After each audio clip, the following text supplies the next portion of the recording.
Welcome to my Panchayat Raj channel. అందరికీ నమస్కారం. So మనం లాస్ట్ క్లాస్లో గ్రామ పంచాయతీ అకౌంట్స్ని ఏ విధంగా ప్రిపేర్ చేయాలి అంటే దానికోసం మనము ఏమేం బేసిక్స్ అవసరమో నార్మల్గా డిస్కస్ చేసాం. సో అదే క్లాస్ని కంటిన్యూ చేస్తూ సాధారణంగా అకౌంట్స్ ప్రిపేర్ చేయాలి అని అంటే మనకు 3 రూల్స్ ఆఫ్ అకౌంటింగ్ అనేది అవసరం. That is personal account, real account, nominal account. So ఈ క్లాస్లో మనకు ఈ 3 అకౌంట్స్లో నెససరీ ఏంటి డిస్కస్ చేద్దాం. First one personal account, second one real account and third one nominal account.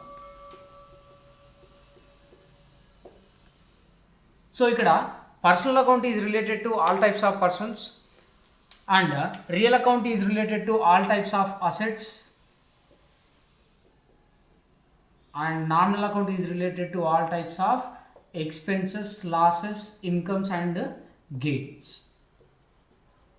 So ఇది సాధారణంగా కంపెనీకి సంబంధించిన అకౌంట్స్ ప్రిపేర్ చేసేటప్పుడు ఖచ్చితంగా ఈ 3 అకౌంట్స్ని ఫాలో కావాల్సిందే. అంటే కంపెనీలో జరిగే వ్యవహారాలన్నీ ఈ 3ంటికి సంబంధించినవి ఉంటాయి.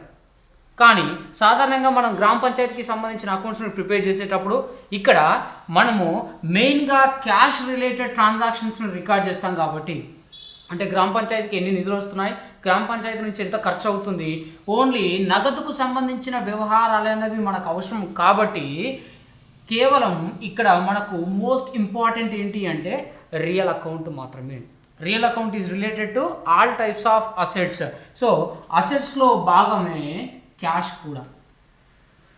అసెట్స్లో క్యాష్ అనేది కూడా ఒక భాగమే. కాబట్టి మనము ఈ రియల్ అకౌంట్ ఆధారంగా క్యాష్ బుక్ని తయారు చేస్తాం.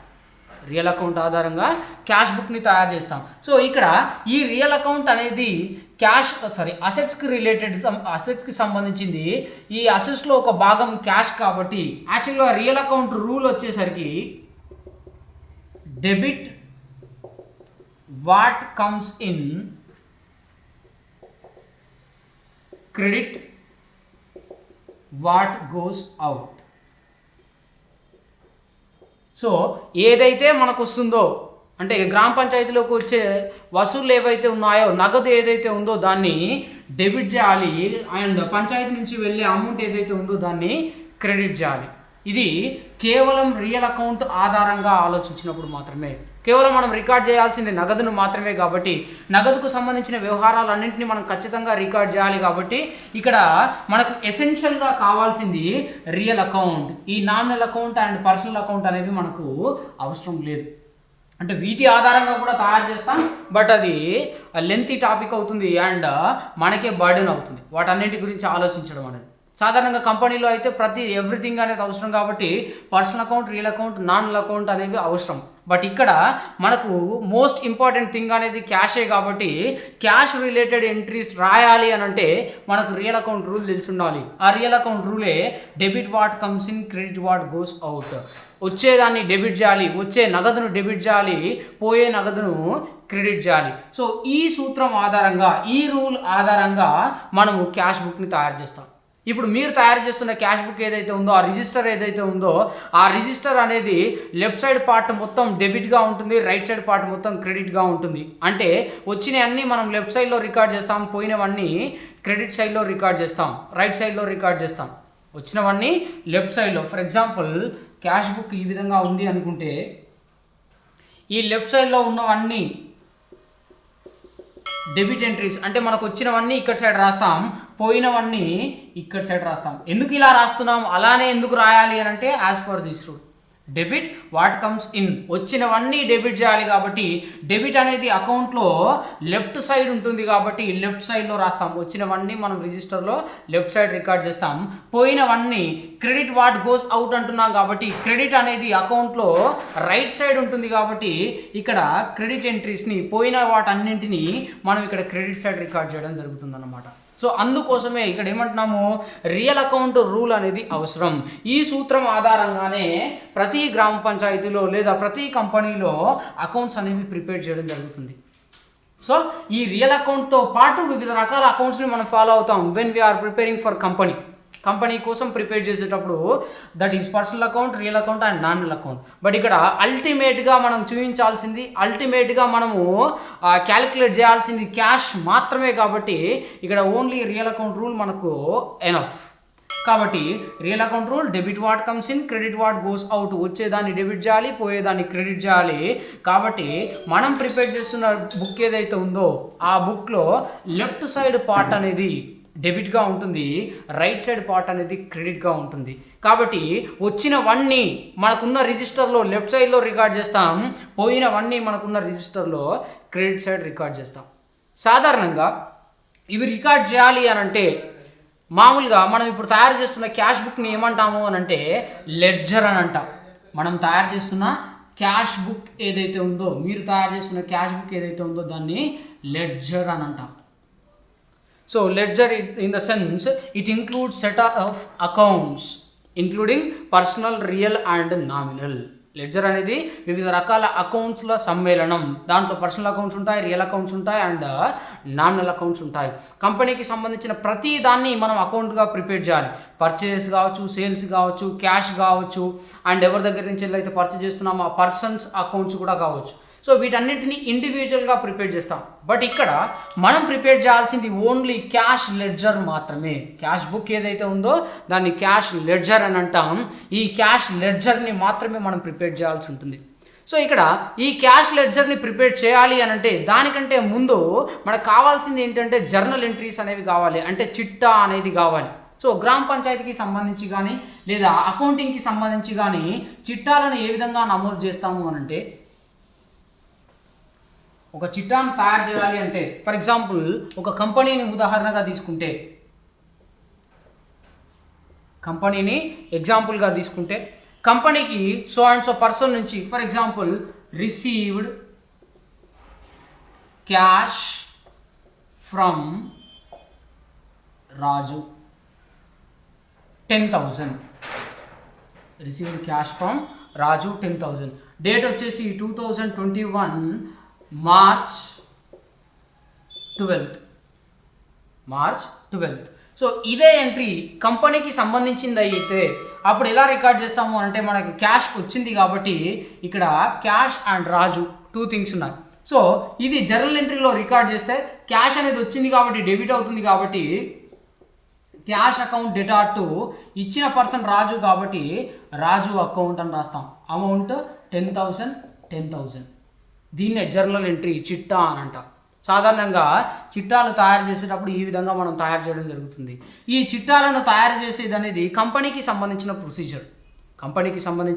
ప్రొసీజర్. సో దీనికి ఒక ఫార్మాట్ ఉంటుంది. అదేంటి ఇక్కడ 2021 మార్చ్ 12. ఇది డేట్ కాలం, ఇది పర్టిక్యులర్స్ కాలం, ఇది డెబిట్, ఇది క్రెడిట్. సో ఈ విధంగా ఇక్కడ ఎల్ఎఫ్ కాలం అని ఇంకొక కాలం ఉంటుంది. ఈ విధంగా కంపెనీకి సంబంధించిన ఈచ్ అండ్ ఎవ్రీ ఎంట్రీని మనం తయారు చేస్తాం. సో ప్రతి ఎంట్రీకి ఇక్కడ నేరేషన్ కూడా రాస్తాం. For example being cash received from Raju. ఇది ఒక ఈవెంట్, ఒక ట్రాన్సాక్షన్ అనమాట. ఇది ఎప్పుడు కంపెనీకి సంబంధించి ఏ రోజు జరిగింది? ఇది మార్చ్ 12 రోజు జరిగింది. మార్చ్ 13 రోజు లేదా మార్చ్ 14 రోజు ఇంకొక ఎంట్రీ జరిగింది. ఏంటి అది? Cash paid to X 5,000. Cash paid to X 5,000. So ఇక్కడ ఉన్నది క్యాష్ అండ్ ఎక్స్. క్యాష్ అనేది పోయింది కాబట్టి రియల్ అకౌంట్ రూల్ ఇంతకుముందు చెప్పినట్టుగా real account debit what comes in. ఇక్కడ క్యాష్ వచ్చింది కాబట్టి డెబిట్ చేసాం, ఇప్పుడు పోతుంది కాబట్టి క్రెడిట్ వాట్ గోస్ అవుట్ అన్నాం. సో ఇక్కడ ఎవరికి ఇస్తున్నాం? ఎక్స్ అనే పర్సన్కి ఇస్తున్నాం కాబట్టి X account debtor to cash account. X account debtor to cash account. So amount pay చేస్తున్నాం కాబట్టి డెబిట్కి ఎదురుగా డెబిట్ కాలంలో 5,000, క్రెడిట్కి ఎదురుగా క్రెడిట్ కాలంలో 5,000. సో దీనికి కూడా నేరేషన్ అంటే వివరణ రాయాల్సి ఉంటుంది. అది being paid cash to X. So ఇది వివరణ. ఇది ఒక కంపెనీకి సంబంధించిన వ్యవహారాలను నమోదు చేయడం. అంటే కంపెనీలో రెగ్యులర్గా డైలీ వివిధ రకాల ట్రాన్సాక్షన్స్ జరుగుతుంటాయి. అది చిన్న కంపెనీ అయితే 10లలో, కొంచెం పెద్ద కంపెనీ అయితే 100లలో, చాలా పెద్ద కంపెనీ అయితే కొన్ని వేలలో ట్రాన్సాక్షన్స్ జరుగుతుంటాయి. వాటన్నింటినీ మనము ఫస్ట్ ఎక్కడ రికార్డ్ చేస్తాము అని అంటే జర్నల్లో రికార్డ్ చేస్తాం. ఆ జర్నల్ ప్రొఫార్మానే ఇది. సో ఇది యాక్చువల్ ప్రొఫార్మా ఏ విధంగా ఉంటుంది అంటే ఫస్ట్ కాలం ఇక్కడ date, particulars, LF, debit amount, credit amount. So ఇది యాక్చువల్గా జర్నల్ ఎంట్రీస్ యొక్క ప్రొఫార్మా. అంటే ఇప్పుడు మనం అనుకుంటున్న చిట్టా ఏదైతే ఉందో ఆ చిట్టా యొక్క ప్రొఫార్మా, చిట్టా పద్దులు అంటాం తెలుగులో, ఇంగ్లీష్లో అయితే జర్నల్ ఎంట్రీస్ అంటాం. ఈ జర్నల్ ఎంట్రీస్ ఆధారంగా మనము లెడ్జర్స్ని ప్రిపేర్ చేస్తాం, లెడ్జర్ అకౌంట్స్ని ప్రిపేర్ చేయడం జరుగుతుంది అన్నమాట. సో ఇక్కడ ఉన్న వ్యవహారాలు ఏవైతే ఉన్నాయో వీటన్నిటి ఆధారంగా మనము క్యాష్ బుక్ని, క్యాష్ అకౌంట్ని, వివిధ రకాల అకౌంట్ని తయారు చేస్తాం. ఫర్ ఎగ్జాంపుల్ ఇక్కడ ఒకవేళ మనం దీని ఆధారంగా జర్నల్ ఆధారంగా లెడ్జర్ని ప్రిపేర్ చేస్తే వీటిని జర్నల్ ఎంట్రీస్ అంటాం, తెలుగులో అయితే చిట్టా పద్దులు అంటాం. ఓకే, సో ఇప్పుడు ఈ నెలలో జరిగిన వ్యవహారాలన్నింటినీ ఒకవేళ మనం లెడ్జర్లో రికార్డ్ చేస్తే ఇక్కడ క్యాష్ ఒక ఎంట్రీ ఉంది, ఇక్కడ ఇంకొక ఎంట్రీ ఉంది. ఓన్లీ 2 ఎంట్రీస్ని ఎగ్జాంపుల్ తీసుకుంటే ఒకరోజు క్యాష్ 10,000 వచ్చింది, ఇంకొక రోజు క్యాష్ 5,000 వచ్చింది, 5,000 పోయింది. సో బ్యాలెన్స్ ఎంత ఉంది అంటే 5,000 ఉంది. అది చిన్న విలువ కాబట్టి ఓన్లీ 2 ఎంట్రీస్ ఉన్నాయి కాబట్టి మనం డైరెక్ట్గా చెప్పగలుగుతున్నాం. ఇలాంటివి కొన్ని వందలలో ఉన్నప్పుడు ప్రజెంట్ క్యాష్ బ్యాలెన్స్ ఎంత అని తెలియాలి అంటే మనం ఖచ్చితంగా తయారు చేయాల్సింది లెడ్జరే, ఖచ్చితంగా తయారు చేయాల్సింది క్యాష్ బుక్. ఇక్కడ 2 ఎంట్రీస్ ఉన్నాయి. ఒకరోజు 10,000 వచ్చింది, డెబిట్ కాలంలో ఉంది కాబట్టి ఇక్కడ అకౌంట్ అనేది డెబిట్ అయింది కాబట్టి. ఇంకొక రోజు 5,000 అనేది పోయింది, 5,000 అనేది పోయింది. సో 10,000 నుంచి 5,000 పోతే రిమైనింగ్ 5,000 కాబట్టి మనం డైరెక్ట్గా చెప్పగలుగుతున్నాం 5,000 అని. కానీ కొన్ని వందల ట్రాన్సాక్షన్స్ ఉన్నాయి, లేదా కొన్ని 10ల ట్రాన్సాక్షన్స్ ఉన్నాయి. ఒకరోజు వచ్చాయి, ఒకరోజు పోయాయి, కొన్ని వచ్చాయి, కొన్ని పోయాయి. అలాంటప్పుడు ప్రజెంట్ క్యాష్ బ్యాలెన్స్ ఎంత అంటే చెప్పడం, డైరెక్ట్గా చెప్పడం పాసిబుల్ కాదు. సో దానికోసం ప్రిపేర్ చేసేదే లెడ్జర్.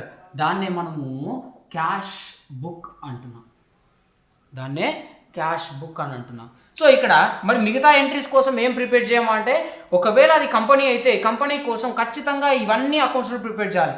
ఇక్కడ క్యాష్ అంటే ఈ నెలలో క్యాష్కు సంబంధించిన వ్యవహారాలు ఎన్నైతే జరుగుతాయో వాటన్నింటినీ రికార్డ్ చేస్తూ క్యాష్ బుక్ తయారు చేయాలి. అండ్ ఇంకొకటి ఇక్కడ ఎవరు ఉన్నారు, రాజు ఉన్నాడు. అంటే రాజుకు సంబంధించిన వ్యవహారాలన్నింటినీ రికార్డ్ చేయడానికి రాజు అకౌంట్ని ప్రిపేర్ చేయాలి. ఇక్కడ ఎక్స్ ఉన్నాడు, ఎక్స్కు సంబంధించిన వ్యవహారాలన్నీ తెలియాలి అని అంటే ఎక్స్ అకౌంట్ని కూడా ప్రిపేర్ చేయాల్సి ఉంటుంది అనమాట. ఎక్స్ అకౌంట్ని కూడా ప్రిపేర్ చేయాల్సి ఉంటుంది. ఇలా ఎన్ని వ్యవహారాలు ఉంటే అన్ని అకౌంట్లోని ప్రిపేర్ చేయాలి. ఎన్ని వ్యవహారాలు, ఎన్ని ట్రాన్సాక్షన్స్ ఉంటే అన్ని ట్రాన్సాక్షన్స్ కోసం అంటే సిమిలర్గా ఉన్నవాడిని ఒక దగ్గర రాస్తాం, ఏవైతే డిఫరెంట్గా ఉన్నాయో డిఫరెంట్గా ఉన్నదానికి ఖచ్చితంగా డిఫరెంట్గా అకౌంట్ ప్రిపేర్ చేయాల్సి ఉంటుంది. When it is for company, ఎప్పుడు అది ఒక కంపెనీ అయితే. బట్ ఇప్పుడు మనం డిస్కస్ చేసేది గ్రామ పంచాయతీ కోసం కాబట్టి గ్రామ పంచాయతీలో ఈ విధంగా పర్సనల్ అకౌంట్స్ ప్రిపేర్ చేయాల్సిన అవసరం లేదు. Raju account, X account, Y account, Raghu account, ఇలా పర్సనల్ అకౌంట్స్ ప్రిపేర్ చేయాల్సిన అవసరం లేదు. పర్సనల్ అకౌంట్స్ని మనం ప్రిపేర్ చేయము కాబట్టి అందుకోసమే నేను గుర్తుంచుకోవాల్సింది ఏమని చెప్పాను, ఓన్లీ రియల్ అకౌంట్ రూల్ మాత్రమే. ఎందుకు అంటే క్యాష్ బుక్ అనేది రియల్ అకౌంట్కు సంబంధించింది కాబట్టి. ఓకేనా? సో ఇక్కడ మనము క్యాష్కి సంబంధించి ఎన్ని వ్యవహారాలు అయితే జరుగుతాయో ఇక్కడ 10,000 వచ్చాయి 12th రోజు, 13th రోజు ఒక 5,000 వచ్చింది, 15th రోజు ఒక 10,000 వచ్చాయి, అండ్ 30 రోజు ఒక 50,000 వచ్చింది. ఇలా ఎన్ని వచ్చాయి అండ్ ఎన్ని పేమెంట్స్ చేసాం, ఎట్ ప్రజెంట్ బ్యాలెన్స్ ఎంత ఉంది తెలియాలి అని అంటే మనం లెడ్జర్ని ప్రిపేర్ చేయాల్సి ఉంటుంది. ఫర్ ఎగ్జాంపుల్ దీనికోసం శాంపిల్గా ఒక లెడ్జర్ని ప్రిపేర్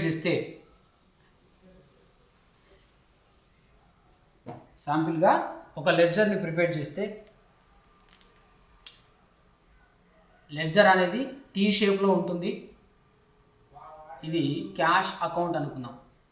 లెఫ్ట్ సైడ్ని డెబిట్ అంటాం, రైట్ సైడ్ని క్రెడిట్ అంటాం. సో క్యాష్ అకౌంట్ ఇక్కడ డెబిట్ అయింది. ఎప్పుడు ఇది 12th రోజు అని చెప్పాం, ఇది 14th రోజు అని చెప్పాం. డెబిట్ అయింది కాబట్టి డెబిట్ సైడ్ 10,000 వచ్చినట్టుగా రాస్తాం. ఇక్కడ ఎవరిచ్చారు మనకు రాజు అనే పర్సన్ ఇచ్చాడు కాబట్టి డేట్ మెన్షన్ చేస్తూ టు రాజు అకౌంట్ అని రాస్తాం. అండ్ 14th రోజు క్యాష్ పోయింది కాబట్టి క్రెడిట్ సైడ్ రాయాలి, ఎందుకంటే క్రెడిట్ వాట్ గోస్ అవుట్ అనే రూల్ తెలుసుకున్నాం కాబట్టి. అండ్ ఎవరికి ఇచ్చాం, ఎక్స్కి ఇచ్చాం కాబట్టి ఇక్కడ బై ఎక్స్ అకౌంట్ అని రాస్తాం. సో ఇలా ఆ నెలలో ఎన్నైతే వ్యవహారాలు జరిగాయో అవన్నీ రికార్డ్ చేసి లాస్ట్కి బ్యాలెన్స్ చేస్తాం. ఇది ఎంత ఉంది బ్యాలెన్స్ 10,000. ఇప్పుడు ఇక్కడ డిఫరెన్స్ ఎంత ఉంది, ఓన్లీ 5,000 మాత్రమే ఉంది.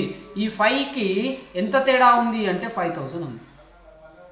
ఇక్కడ సైడ్ టోటల్ చేస్తే 10,000 వచ్చింది, ఇక్కడ సైడ్ ఓన్లీ 5,000 ఉంది. ఎంత తేడా ఉంది ఇక్కడ టోటల్ చేసిన దానికి దీనికి అంటే 5,000. దీన్నే బ్యాలెన్స్ క్యారీ డౌన్ అంటాం, ఇదే బ్యాలెన్స్ బ్రాట్ డౌన్ అంటాం. బ్యాలెన్స్ బ్రాట్ డౌన్ అంటే ఇది మార్చ్ మంత్ కదా, ఏప్రిల్ మంత్ వచ్చేసరికి మన దగ్గర ఉన్న బ్యాలెన్స్ ఎంత అంటే 5,000 రూపీస్. ఇది ఒక కంపెనీకి సంబంధించిన వ్యవహారాలు రికార్డ్ చేసేటప్పుడు ఈ విధంగా రికార్డ్ చేస్తాం. జర్నల్ని రికార్డ్ చేసి జర్నల్ ఆధారంగా లెడ్జర్ని అంటే క్యాష్ బుక్ని, క్యాష్ అకౌంట్ని ఈ విధంగా తయారు చేయడం జరుగుతుంది. కానీ ఇక్కడ మనం చెప్పినట్టుగా ఇక్కడ రాజుతో మనకు పని లేదు, ఎక్స్తో పని లేదు, అంటే ఇలాంటి పర్సనల్ అకౌంట్స్ ప్రిపేర్ చేయాల్సిన అవసరం మనకు లేదు కాబట్టి మనం అల్టిమేట్గా ప్రిపేర్ చేయాల్సింది క్యాష్ బుక్ మాత్రమే. ఇది జనరల్గా ఉండే ప్రొఫార్మా.